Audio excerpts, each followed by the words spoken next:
Hello student, welcome to success sign. तो अभी तक हम लोग 7 चैप्टर जो है वो पूरा कंप्लीट कर चुके हैं। ये 8वां चैप्टर है जिसका नाम है वस्त्र अलंकरण। तो आज यहाँ से हम लोग स्टार्ट करते हैं। यहाँ पर क्या है कि ये यहाँ पर ये सब इम्पोर्टेंट नहीं है, आगे देखते हैं क्या है। ये देखिए कपड़े का फ्रिल है, ये बटन वगैरह दिया हुआ है। ये सब वस्त्र अलंकरण का अर्थ एवं महत्व, इसको देखते हैं कि वस्त्र अलंकरण के अर्थ और महत्व क्या हैं इसके।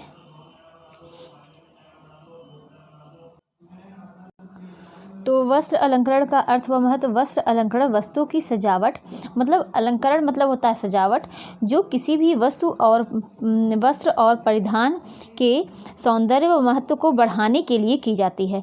मतलब अलंकरण क्या होता है, वस्त्र को जो वस्त्र पर सजावट की जाती है वह क्या किया जाता है, वस्त्रों पर सजावट जो है वह सौंदर्य और उसकी महत्व को बढ़ाने के लिए किया जाता है।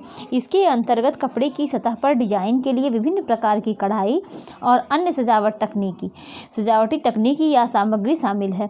आज उपभोक्ता ऐसे कपड़े पसंद करते हैं जो आकर्षक हो। इसी कारण अलंकरण युक्त वस्त्र सभी को आकर्षित करते हैं। देखिए अभी कोई सिंपल वस्त्र होगा तो बहुत कम लोगों को पसंद आएंगे।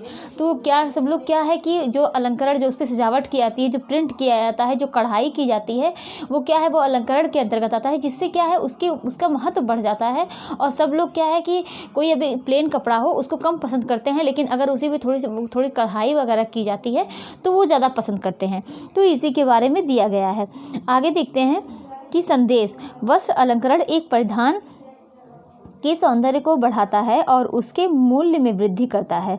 वह अभी देखिए कोई आप सिंपल कपड़ा प्लेन कपड़ा लेने जाइए तो वो क्या है वो आपको बहुत सस्ता मिलेगा, लेकिन आप अगर उस पर वर्क हुआ है, कोई कढ़ाई हुई है, देखिए जैसे सिंधिया कढ़ाई हो गई और भी कोई बहुत प्रिंट हो गए, जैसे आप पटोला की साड़ियाँ देखिए, बांधनी वगैरह देखिए, तो क्या है इन सब नामों की वजह से क्या होता है कि और मतलब अभी आप सीप वगैरह का ब्रॉकेट वगैरह का देखिए तो क्या होगा कि इसकी वजह से क्या होगा कि उसका जो प्राइस है वो बढ़ जाएगा।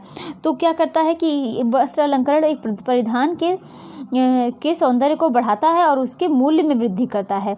सतह के अलंकरण के लिए उपयोग की जाने वाली सबसे सामान्य सामग्री शीशा, मोती, सितारे, धागे, जरी, बटन आदि हैं। आपने देखा होगा कि शाही परिवार के राजा रानियों के वस्त्र अत्यंत भारी एवं अलंकरण युक्त होते थे। कीमती पत्थरों और धातुओं से अलंकृत वस्त्र प्रतिष्ठा के प्रतीक थे। भारत के हर राज्य में वस्त्र सजाने की अपनी कला है जो बहुत प्रसिद्ध है। उदाहरण के लिए गुजरात और राजस्थान में शीशे की कढ़ाई, पंजाब में फुलकारी कढ़ाई, मतलब ये सब क्या है प्रसिद्ध है। आप देखिए पंजाब की, यहाँ पर देखिए एक चीज़ निकल के आई कि पंजाब में क्या प्रसिद्ध है। या तो अगर आपसे इस तरीके से सकता है कि फुलकारी कहाँ की है, आपसे ऑप्शन में दे सकता है गुजरात की, पंजाब की, राजस्थान की, मतलब हैदराबाद, मतलब कुछ भी आप दे सकता है। तो आप क्या बताएंगे कि फुलकारी कहाँ की है, पंजाब की है। कहाँ की है फुलकारी, पंजाब की है। और राजस्थान और गुजरात में शीशे की कढ़ाई, गुजरात और राजस्थान में शीशे की कढ़ाई होती है। तो ये यहाँ पर समझ में आता है। और आगे देखते हैं अलंकरण तकनीक एक सपाट 2D कपड़े क्या है कि कपड़े को विभिन्न सामग्री के उपयोग से 3D डिजाइन में परिवर्तित करती है। इसमें वस्त्र और इसमें क्या है तंतु और वस्त्र का रंग, डिजाइन और संरचना शामिल है, जैसे रंगाई, छपाई, सिलाई, कढ़ाई अथवा किसी अन्य सामग्री द्वारा अलंकरण तकनीकें इत्यादि। आगे बढ़ते हैं। वस्त्र अलंकरण क्या महत्व क्या है, मतलब किसी वस्त्र पर जो डिजाइन हो रही है उसका महत्व क्या है। तो इसके बारे में देखते हैं कि आप अपने चारों ओर वस्त्रों को ध्यानपूर्वक देखिए, जैसे चादर, तौलिया, पर्दे, कंबल, मोजे, शर्ट इत्यादि। मतलब जो भी वस्त्र आपके आसपास हैं, आप क्या देखेंगे उसमें कि आप ऐसा पाएंगे कि हर वस्त्र की सतह पर कोई न कोई डिजाइन अवश्य बनी हुई है। आप देखिए अगर आप पढ़ रहे होंगे अपने आसपास, आप कोई भी चीज़ देखिए उस पर डिजाइन बना होगा या अलग अलग कई कलर में रंगे होंगे, मतलब कुछ न कुछ जरूर बना होगा। तो आपने देखा वस्त्र अलंकरण का वस्त्र उद्योग में बहुत महत्व होता है। जैसे वह वस्त्र को आकर्षक बनाता है, वह वस्त्र के मूल्य में वृद्धि करता है, यह वस्त्र को उपभोक्ता की पसंद के अनुरूप बनाता है, वस्त्र के आकर्षण को बढ़ाकर उसकी मांग में वृद्धि करता है। नई तकनीक द्वारा वस्त्रों के पुनर्चक्रण और पुनः उपयोग से पर्यावरण संरक्षण में योगदान देता है। आइए हम वस्त्रों की सजावट करने की विभिन्न तकनीकों के बारे में जानते हैं। तो हमने अलंकरण के महत्व के बारे में क्या जाना कि वस्त्र वो क्या करता है कि वस्त्र को आकर्षक बनाता है, मतलब वो अपनी तरफ आकर्षित करता है कि नहीं आप ये मतलब कोई आप कपड़े खरीदने जाइए तो आपके मन में ये चीज़ आती है, नहीं देखिए इस पर वर्क बहुत अच्छा बना हुआ है, इस पर ज़्यादा वर्क है, तो इसको ना लेकर, सिंपल कपड़े को ना लेकर हम इसको लेते हैं। तो ये क्या करता है, वो आकर्षक बनाता है। और क्या करता है, उसके मूल्य में, और जो सिंपल कपड़े रहेंगे, जो प्लेन रहेगा, उससे कहीं ज़्यादा, जिस पर ज़्यादा वर्क हुआ रहेगा उसका दाम होगा। तो क्या है कि उसके मूल्य में वृद्धि करता है। यह वस्त्र को उपभोक्ता की पसंद के अनुरूप बनाता है, और यह क्या करता है कि जो ले रहा है उसके पसंद के अनुरूप बनाता है। वस्त्र को के आकर्षण को बढ़ाकर उसकी मांग में, उसकी डिमांड में क्या करता है, वह वृद्धि करता है। और नई तकनीक द्वारा वस्त्रों के पुनर्चक्रण यानी रिसाइकलिंग और पुनः उपयोग यानी रीयूज से पर्यावरण संरक्षण में योगदान देता है। आगे देखते हैं कि आइए हमें वस्त्रों की सजावट करने की विभिन्न तकनीकों के बारे में जानें। देखिए अभी को हमने बताया था ना कि बंधेज हो गया, ब्लॉक हो गया, बाटिक हो गया, और क्या हो गया कि यहाँ पर स्टेंसिल हो गया। ये रंग और छपाई के बारे में है। यहाँ देखिए सिलाई है, कच्चा टाका है, बखिया है, देखिए ये बने हुए हैं ना कैसे, ये देखिए कि ये कच्चा टाका हो गया, और ये क्या है, बखिया हो गया, ये तुरपाई हो गई, और ये बीडिंग हो गया। तो इस तरीके से, और यहाँ पर बंधेज हो गए, देखिए ये, और इस तरीके से मतलब क्या है, ये सारी कढ़ाई वगैरह यहाँ पर छपाई है, और ये क्या है, ये सिलाई के जो टाके वगैरह होते हैं उसके नाम दिए हुए हैं। अब आगे देखते हैं कि इसमें क्या हुआ है, इसमें क्या दिया हुआ है, कढ़ाई। अब ये देखिए कौन कौन सी कढ़ाई के नाम दिए हुए हैं, कौन कौन सी, ये डेडी है, भराई है, जंजीरी है, लेजी डेजी है, काज है, कंबल है, और हैरिंग बोन है, फ्रेंच नॉट है। तो इतनी सारी कढ़ाई के नाम दिए हुए हैं। अब ये यहाँ पर देखिए वस्त्र परिवर्तन, ये फ्लैट है और फ्रिल है। तो यहाँ पर ये सब सारे नाम दिए, देखिए एप्लिक पैच वर्क होता है, इसके बारे में दिया हुआ है। और यहाँ पर देखिए मोती, सितारे, सीसा, जरी, दबका, लैस, फूल, ये सब क्या है कि इसके ये क्या करे, मतलब अन्य सामग्री, इन सब सामग्री से क्या की जाती है, मोती से, सितारे से, सीसा से, जरी से, इन सब से कढ़ाई की जाती है। तो आगे देखते हैं कि वस्त्र अलंकरण की विभिन्न तकनीकें। वस्त्र अलंकरण की कौन सी तकनीकें होती हैं? आइए हम वस्त्रों की सतह को सजाना और उसको आकर्षण बढ़ाने की, उसके आकर्षण को बढ़ाने की विभिन्न विधियों के विषय में सीखते हैं। अब इसको मतलब क्या है ये तरीका?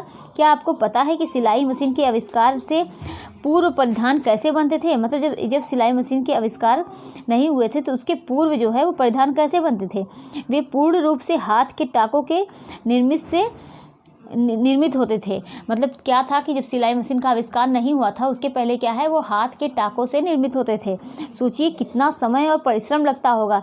जाहिर सी बात है, देखिए मशीन से, अब आजकल सारे कार्य मशीन से हो रहे हैं, तो क्या है कि इसमें समय बहुत कम लग रहा है, श्रम बहुत कम लग रहा है।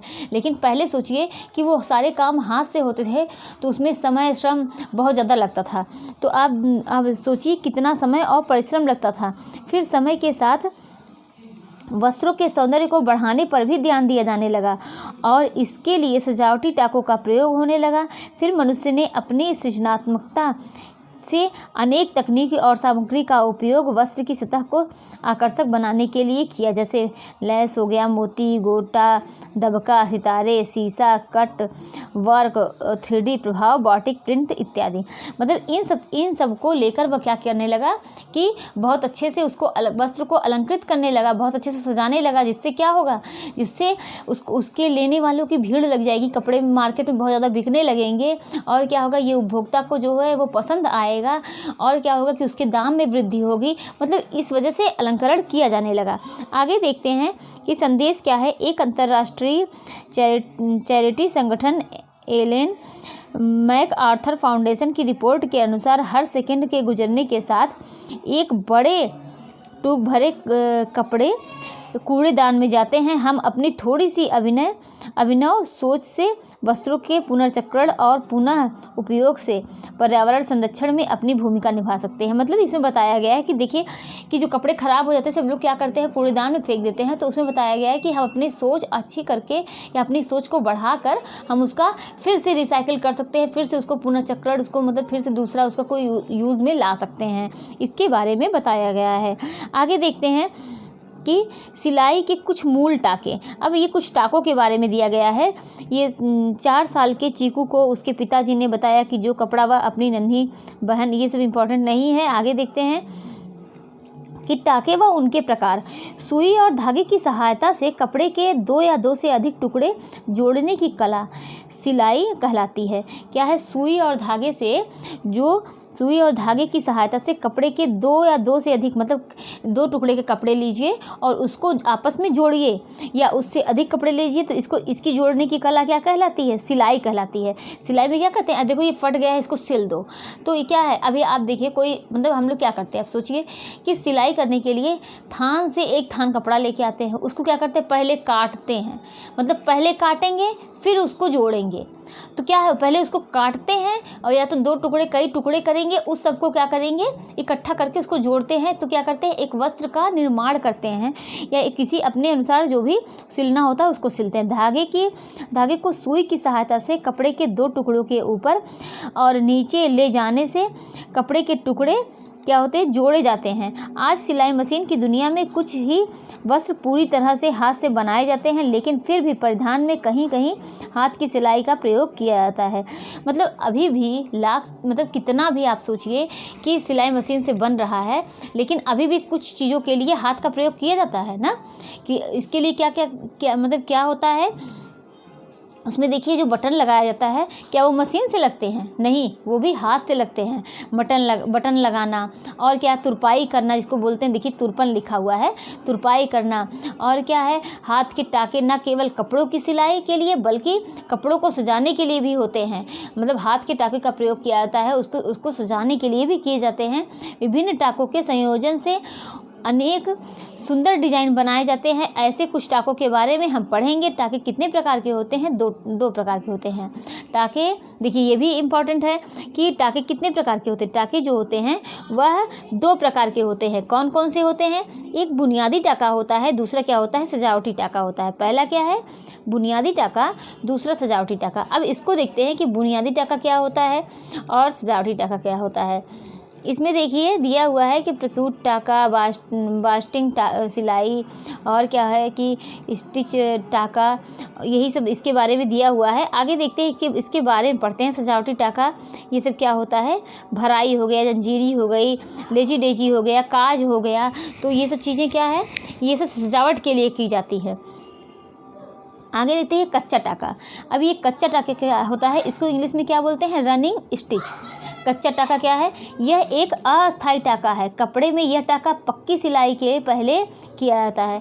तो कच्चा टाका देखिए किस लिए किया जाता है। कच्चा टाका का प्रयोग कब करते हैं, जैसे जब सिलाई आप सीखने जाइए, मतलब जिसका हाथ बहुत अच्छे से सेट हो जाता है सिलाई करते समय, वो कच्चे टाके का प्रयोग बहुत कम करते हैं, लेकिन तब भी करने वाले उसको करते हैं, क्योंकि इससे क्या होती है, फिनिशिंग आती है सिलाई करने में। लेकिन अभी देखिए कि आप जो सिलाई सीखने जाते हैं तो पहले क्या, हर चीज़ को जोड़ के, कच्चे टाके को जोड़ के इस तरीके से, मतलब बड़ा खूब अच्छे से उसको स्टिच करके बड़ा सिखाते हैं इस तरीके से, जिससे क्या होता है कि वो ख़राब नहीं होता है और उसमें बहुत अच्छे से फिनिशिंग आती है। तो इसको क्या कहते हैं, कच्चा टाका बोलते हैं। इसको अस्थायी टाका, देखिए ये अस्थायी नहीं होता, इसको बाद में क्या होगा, इसको ओपन कर दिया जाएगा, इसको खोल दिया जाएगा, तो इसी को क्या कहेंगे, कच्चा टाका कहेंगे। कपड़े में यह टाका पक्की सिलाई के पहले की जाती है। पहले क्या करेंगे, जैसे 2 कपड़े हैं उसको जोड़ना है, तो उसको दोनों को आपस में खूब बड़ा मतलब उसको स्टिच मारते हैं, कच्चा टाका को इस तरीके से सिल लेंगे। उसके बाद क्या करते हैं, बाद में उस पर पक्की सिलाई करते हैं। कपड़े में यह टाका पक्की सिलाई के पहले किया जाता है। यह टाका दूर लगाया था, जैसे कि हमने बताया ना कि यह टाका जो होती है, देखिए इस तरीके से ये टाका जो है यहाँ पर बना हुआ है, और इसको जो है समय थोड़ा सा कम लगता है, इसमें ऐसे इस तरीके से खूब बड़ा इस तरीके से लगाया जाता है। यह टाका जो है बहुत दूर लगाया जाता है। टाके की सिलाई कच्ची होती है, इनके लिए लंबी सुई व धागे का प्रयोग किया जाता है। वस्त्रों को ट्रायल देते समय भी कच्ची सिलाई का प्रयोग करते हैं। तुमने बताया ना कि कोई व्यक्ति जब सीखता है या तो एक तरीके से उसको मतलब हल्का सा मतलब इस तरीके से स्टिच करके उसके बाद उस पर पक्की सिलाई करने से उसमें फिनिशिंग आती है। ये एक तरीके से इसको बोलिए कि वो ट्रायल देते हैं, कच्ची सिलाई का प्रयोग करते हैं और बाद में इसे निकाल दिया जाता है। हमने बताया इसके पहले कि बाद में क्या करते हैं, इसको खोल देते हैं, जो पक्की सिलाई होती है उसे नहीं ओपन किया जाता है। इस टाँके में कपड़े से सुई को अपनी वांछित लंबाई तक बार बार बराबर टाँका लेते हुए अंदर से और बाहर ले जाते हैं और फिर खींच लेते हैं। प्रसूत टाँका क्या होता है? यह कच्चे टाँके की तरह होता है पर इसमें छोटे छोटे टाँके लिए जाते हैं जो पास पास होते हैं। यह एक पक्का टाँका है। बिहार की कांथा कढ़ाई में इस टाँके का प्रयोग किया जाता है। तो अब देखिए यहाँ से भी एक क्वेश्चन निकल के आया कि ये कौन सा प्रसूत टाँका, ये कहाँ प्रयोग किया जाता है? ये मतलब प्रसूत टाँके की तरह होता है। बिहार की काथा कढ़ाई में इस टाँके का प्रयोग किया जाता है। किसका? प्रसूत टाँके का। किस कढ़ाई में? तो काथा टाँका कहाँ का है? काथा टाँका जो है वह बिहार की है। काथा कढ़ाई कहाँ की है? बिहार की है। तो जिसमें प्रसूत टाँका का प्रयोग किया जाता है। तो एक बार ये इम्पॉर्टेंट फिर से बता दे रहे हैं कि काथा कढ़ाई कहाँ की है? बिहार की है। और अब ये देखिए इसके आगे देखते हैं, कच्चा टाँका और काथा कढ़ाई दो हो गए। अब बखिया के बारे में देखते हैं।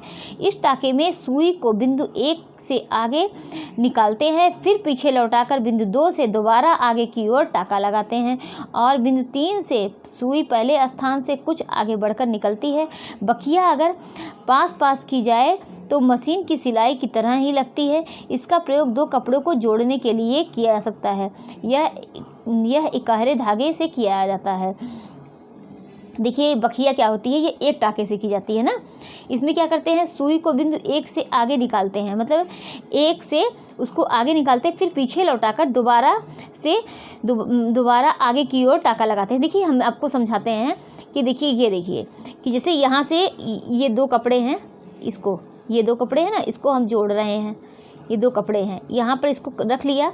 तो पहले जो है अभी ये देखिए कि पहले अब ये दोनों कपड़े जोड़ रहे हैं। पहले जो है ऐसे सिलाई किए, यहाँ से ये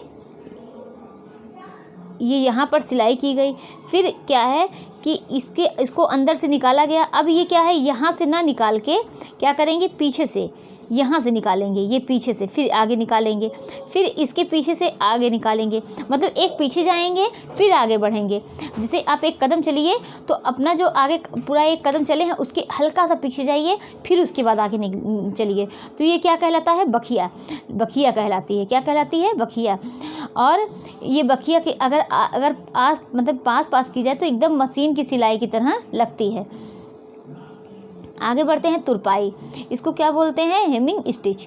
आगे देखते हैं इसके बारे में। वस्त्रों के घेर या हेम के निचले बॉर्डर को मोड़ने तथा वस्त्रों में विभिन्न पट्टियों को सफाई व सुंदरता से लगाने के लिए तुरपाई का टाँका प्रयोग किया जाता है। इकहरे धागे के किनारे पर मोटा कच्चा टाँका लगाने के बाद तुरपाई करनी चाहिए और बाद में कच्चा टाँका निकाल देना चाहिए।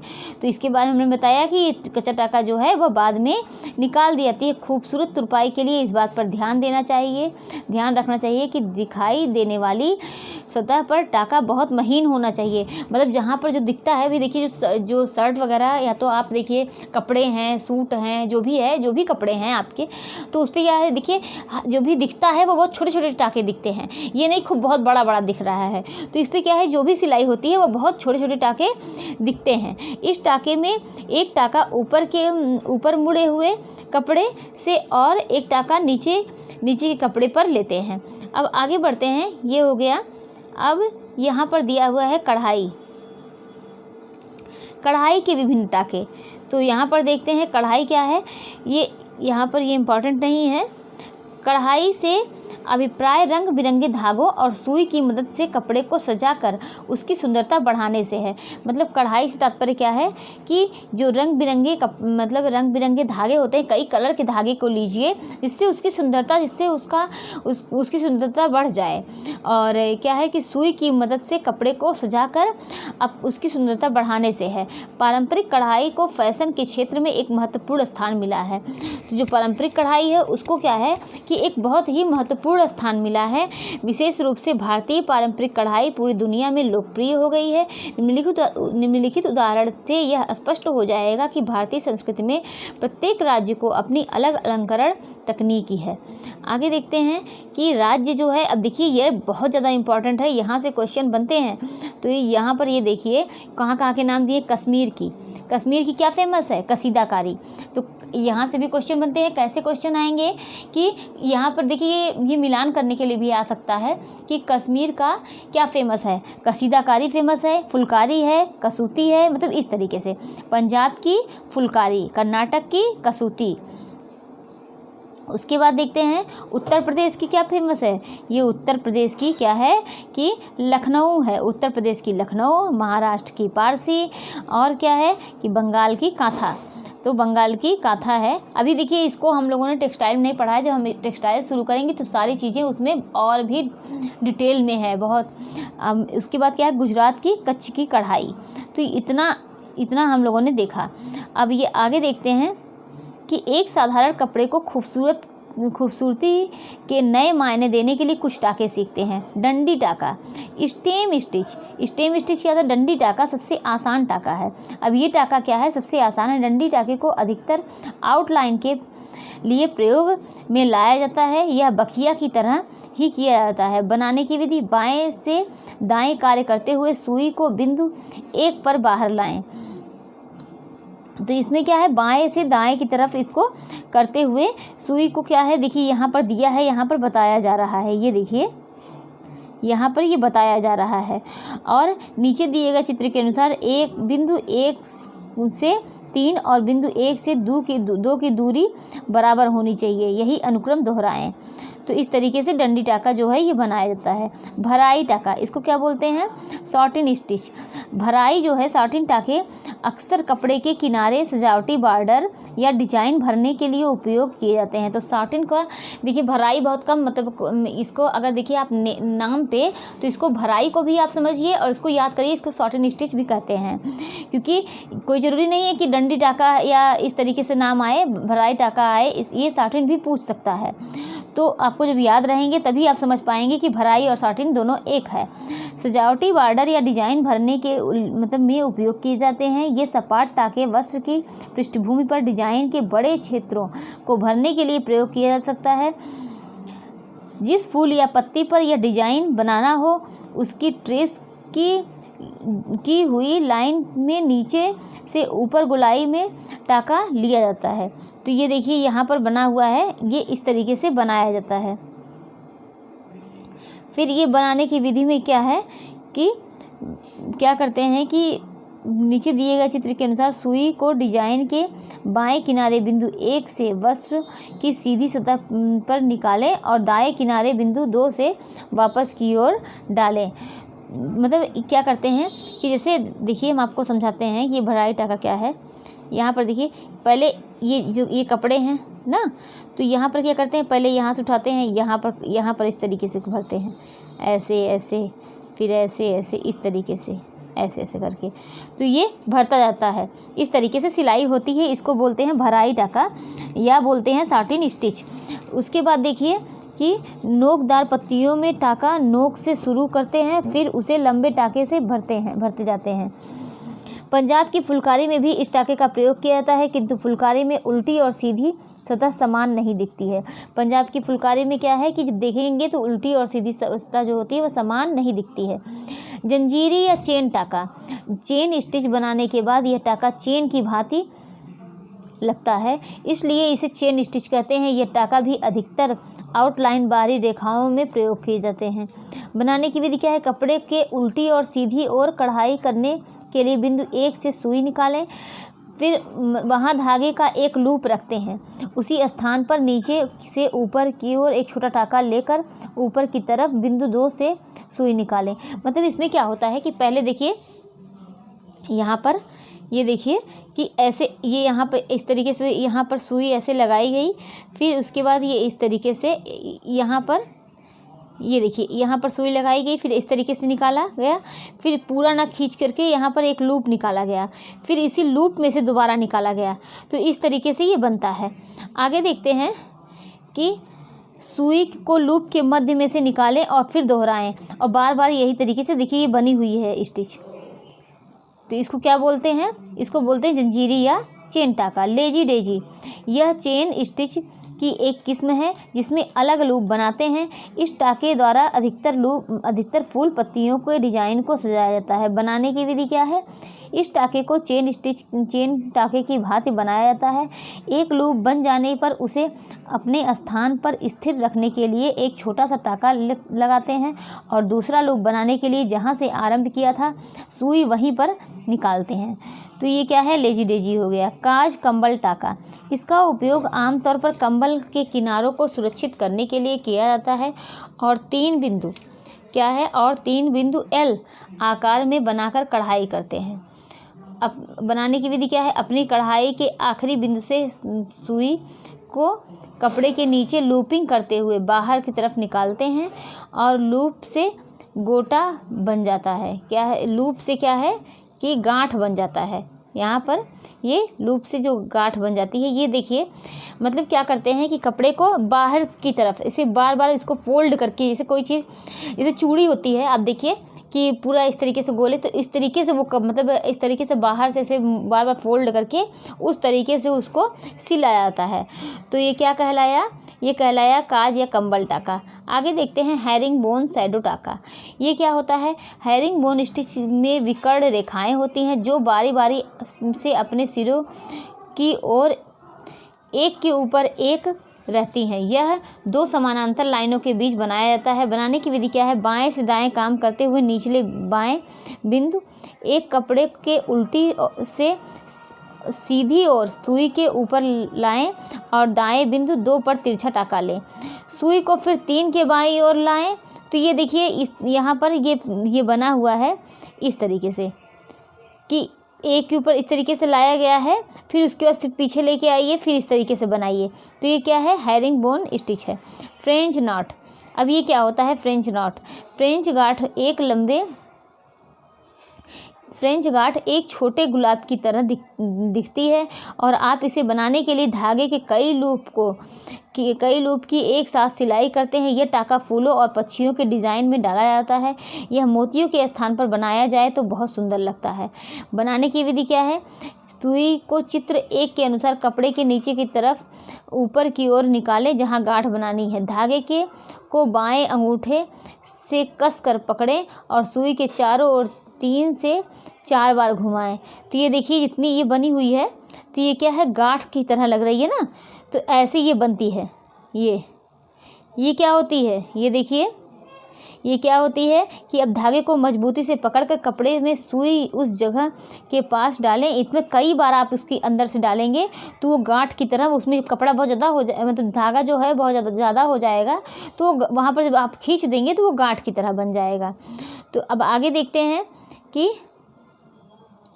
ये देखिए वस्त्र सतह अलंकरण की तकनीकें। ये क्या होती हैं कि वस्त्रों को अधिक मनमोहक और महंगा बनाने के लिए हम अन्य कपड़ों या उसके कुछ टुकड़ों का भी प्रयोग कर सकते हैं। अलग अलग कपड़े के टुकड़े जोड़कर हम सजावट के कपड़े और परिधान दोनों को बना सकते हैं। कैसे?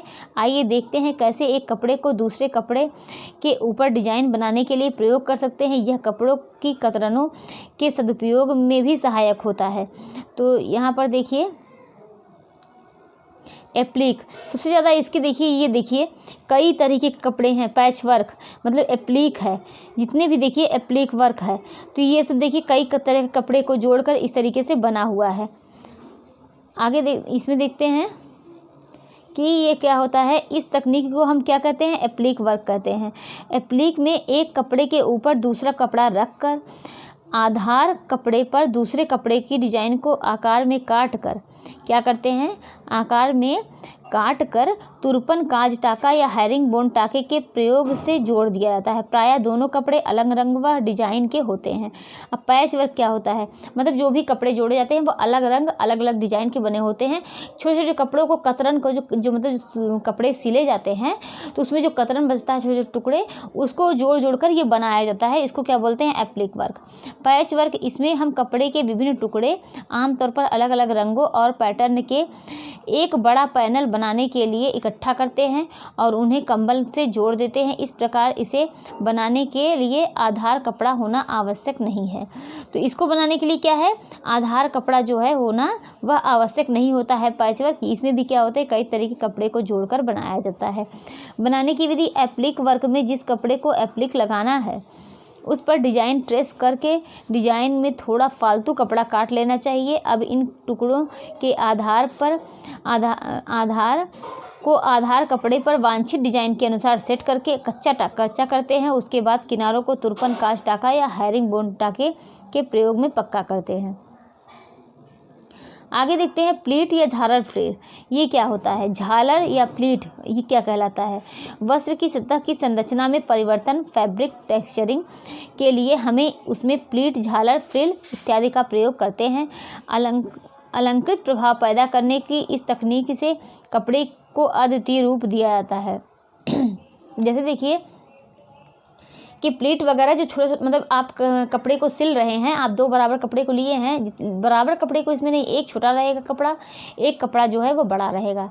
तो आप जो छोटा कपड़ा रहेगा बड़े कपड़े को उस पर रख देंगे, पहले थोड़ी सी सिलाई करेंगे, उसके बाद क्या है फिर पीछे से हल्का सा कपड़ा मोड़ेंगे, फिर उसके बाद उस पर सिलाई करेंगे, फिर थोड़ा कपड़ा मोड़ेंगे। तो इसको क्या बोलते हैं, इसको प्लीट बोलते हैं। और झालर के इसको क्या बोलते हैं, इसको प्लीट बोलते हैं। कपड़े की 2D ये क्या है कि 2D सतह की हम 3D बना सकते हैं। इस तकनीक में कपड़े की ज़्यादा मात्रा की आवश्यकता होती है। जाहिर सी बात है आप बहुत बड़े कपड़े को प्लीट बनाते बनाते उसको छोटा कर सकते हैं, बहुत छोटा कर सकते हैं। तो इसी को क्या कहलाता है, ये क्या कहलाता है, ये प्लीट कहलाता है। आगे देखते हैं कि वस्तुओं द्वारा अलंकरण। हमने अनेक तकनीकों से कपड़े को अधिक सुंदर बनाना सीखा। अब हम कुछ सामग्री का प्रयोग करके वस्त्र की सतह को और अधिक आकर्षक बनाना सीखते हैं। इस विधि में आप अपनी पूरी सृजनात्मकता का प्रयोग कीजिए और नए नए तरीके सोचिए। अपनी कक्षा में चर्चा कीजिए कि आप क्या क्या सामग्री प्रयोग कर सकते हैं। सौंदर्य को समृद्ध करने के लिए कपड़ों पर उपयोग किए जाने वाले कुछ सामग्री तथा अन्य वस्तुओं द्वारा अलंकरण के कुछ उदाहरण इस प्रकार हैं। बटन, जिप, लेस और क्या है, सितारे, शीशा, रिबन, डोरी, फूल, जरी, गोटा, दबका, ये सब क्या है, ये सब अलंकरण के साधन है ना। कि इस तरीके से लेस वगैरह लगाकर, सितारे वगैरह लगाकर उसकी एक तरीके से इसको अलंकृत करते हैं कपड़े को, और कपड़े को सुंदर बनाते हैं। वस्त्रों की रंगाई छपाई द्वारा अलंकरण। अब यहाँ देखते हैं कि आइए और देखते हैं कि क्या है, रंगाई छपाई की कला के विषय में जानते हैं। बाज़ार में जब हम कपड़े लेते हैं तो वे बहुत ही रंग बिरंगे होते हैं। आपको क्या लगता है कि क्या कपड़े जब बनते हैं तो इतने ही खूबसूरत होते हैं? नहीं बच्चों, कपड़ा तैयार करने के बाद उसको अनेक तरीक़ों से रंगीन बनाया जाता है। उसको रंग कर उस पर डिजाइन बनाते हैं। जब रेसे धागे या कपड़े पर रंगते हैं तो उसे रंगाई कहते हैं, और वस्त्र के ऊपर निश्चित पैटर्न या डिजाइन के अनुसार रंग चढ़ाने की प्रक्रिया को वस्त्रों की छपाई कहते हैं। जब क्या करते हैं, रेसे धागे या कपड़े पर रंगते हैं, जब रेसे धागे या कपड़े पर रंगते हैं तो उसे क्या कहेंगे, रंगाई कहेंगे। लेकिन जब वस्त्रों के ऊपर निश्चित पैटर्न मतलब कोई निश्चित डिजाइन वगैरह बनाई जाती है तो वो क्या कहलाती है, वस्त्रों की छपाई कहलाती है।